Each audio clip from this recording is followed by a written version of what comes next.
So I hope you liked that. We're going on and going to do a couple of, I thought it was interesting.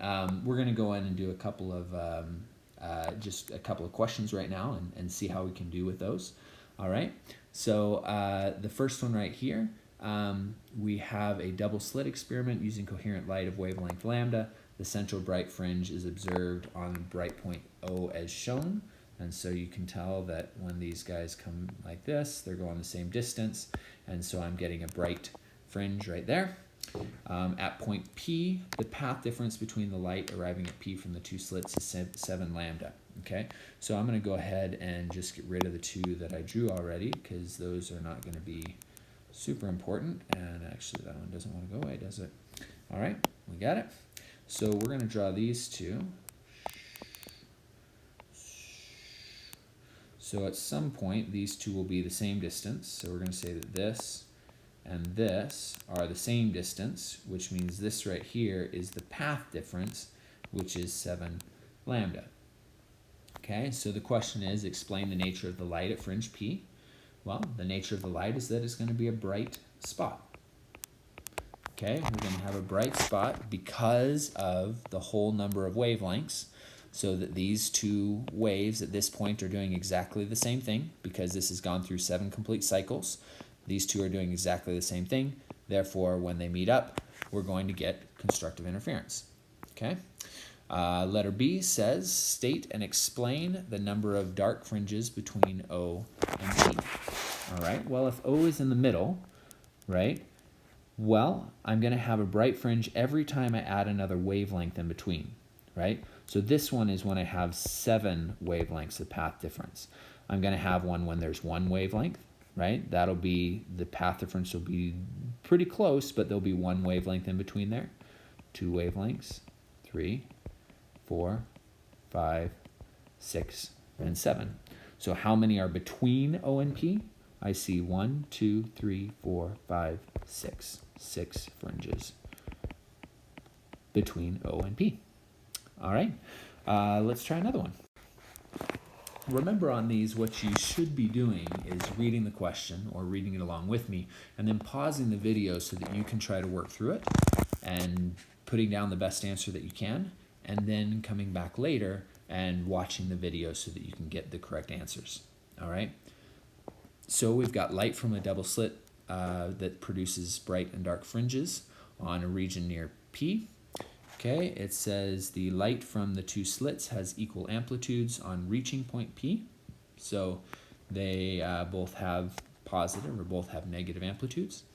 If we reduce the amplitude of the light passing through one slit, describe what happens to the brightness of the bright fringes and the darkness and the dark fringes. All right, go ahead and pause it. Think about that. See what you can come up with. All right, so, well, if they both have equal amplitudes at P, right, that means that we likely have a bright spot here. Though I guess technically you could have a positive amplitude and negative amplitude, which would cancel out. That would also be the same amplitude. So either way, the idea is, let's just assume for a moment that it's bright. What would happen if this amplitude, right, if we had this one that was like this, and then this one which was the same, more or less, what would happen if I decreased this amplitude? So instead of being like that, it was very small. Still has the same wavelength, right? So it's still going to meet up. Okay. Yeah, something like that. Okay. So a much smaller wavelength. Well, when I have a bright fringe, okay, the bright fringe is going to have less constructive interference. Remember, the bright fringe comes when the two waves intercept and when they have that that constructive interference, right? But if there's less amplitude here, then it's going to be less high. And so the bright fringes are going to be less bright. Okay?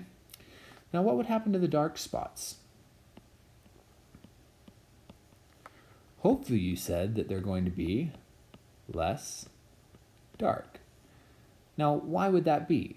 Well, remember, the dark spot comes when the two waves cancel each other out, right? If the two waves are exactly the same and one has a pi phase difference, or 180 degrees phase difference, then when it gets there, it's always doing exactly the opposite thing. And if they're the same wave, then the positive and the negatives are all going to cancel each other out. However, if one of them is now smaller than the other, right? Think about this. If you have a big positive and a small negative, are they going to cancel each other out now? No. The answer is no. And as it changes from being positive down to negative, because over time it will, and this will change to being positive, again, it won't completely cancel out. And so it won't be completely dark anymore. It'll actually be a little bit bright in between. Okay? So the correct answer is that the bright will get less bright, and the dark will get less dark. Here's our last one. The two-slit experiment. Red light is incident on two parallel slits, as we can see over here. The light is observed on a screen far away from the slits. The graph shows how the intensity of the light on the screen varies with distance from M. Explain why light is able to reach the middle of the screen. Okay, so that's the first question. Well, why isn't the light just shining straight through, right, and making two spots in the wall? Well, hopefully you understand that the reason is because as light goes through a small slit, it diffracts. And when it diffracts, it goes like this. And so you're going to have places now where it's crossing and interfering, right? So why is it able to reach the middle of the screen? Because of diffraction. One of the slits is covered. State and explain the intensity of the light at M. All right, well, I cover one of the slits, and that light's not getting there anymore. Now remember that the intensity, or the energy, is proportional to amplitude squared, right? So one wave maybe looks like this. When I have another wave that looks like that and I add them together, I get a wave that looks like this. So the amplitude is now double. But if the amplitude is double, what happens to the intensity? The intensity is squared then, and so it's quadrupled. Okay, so what happens? Well, it's going to decrease, but not only is it going to decrease, but it's going to be a quarter of what it used to be, because there's only one wave there now, right? Okay, how do we know that the slit is not negligibly small?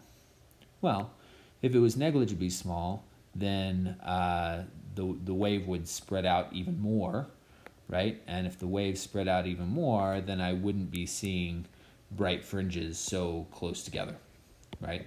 The fact that I'm seeing those bright fringes, remember it was S equals lambda D over D, right? If this got really, really small, then the distance between those bright fringes would get really, really big because I'd be dividing by a small number. So that's how I know it's not negligibly small, because if this is so small, then the distance between the bright fringes would have to be very large, and it's not, right? It's going from 0 to 1, 2, 3, 4, 5, 6 to about 0.6, so 6 millimeters away, right? So not a big deal, okay? If the distance from the screen is 3.2 meters and the slits are 0.399 millimeters, determine the wavelength of the light. Okay, so now we're going to actually use our equation. This is the first time we're going to see if we can throw some numbers into it, right? So let's see what we got. We got the distance between the bright fringes, right? The distance between the bright fringes we just said was 0.6. Notice that they're all 0.6. From here to here is 1.2, so that's another 0.6. From here to here is 1.8, which is another 0.6. They all have the same distance. This is kind of cool, right? So S is, as long as the angle is small, right? As long as, if we get to wider angles, then our small angle approximation doesn't work anymore, and therefore this equation kind of falls apart, all right? But what we can do is we can go ahead and put in the numbers that we have.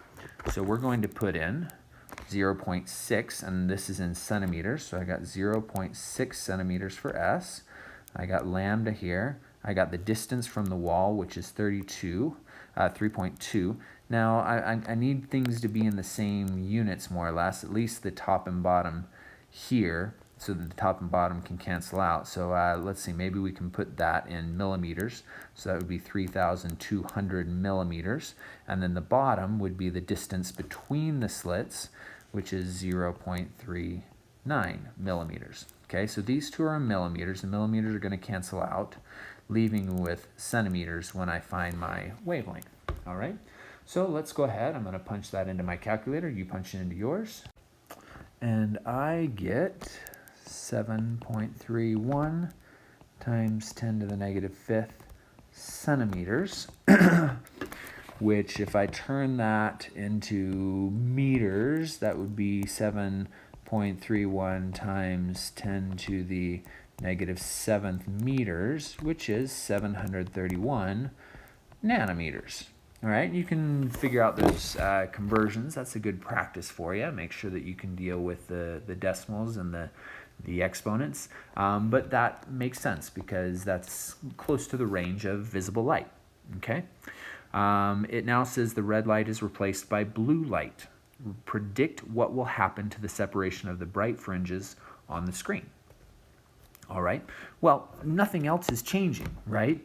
The distance from the screen is not changing. The slits is not changing. What's going to change is the wavelength. Now, remember, blue light is higher energy than red light. Okay? If blue light has high energy, it means the frequency is higher. If the frequency is higher, it means that the wavelength is smaller.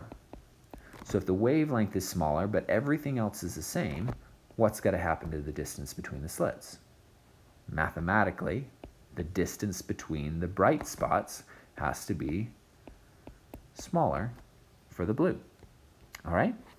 Awesome. So we've had a chance to really kind of dig into the double slit here and talk about what each of those things is. And I think that's good for now. Go try some stuff on your own.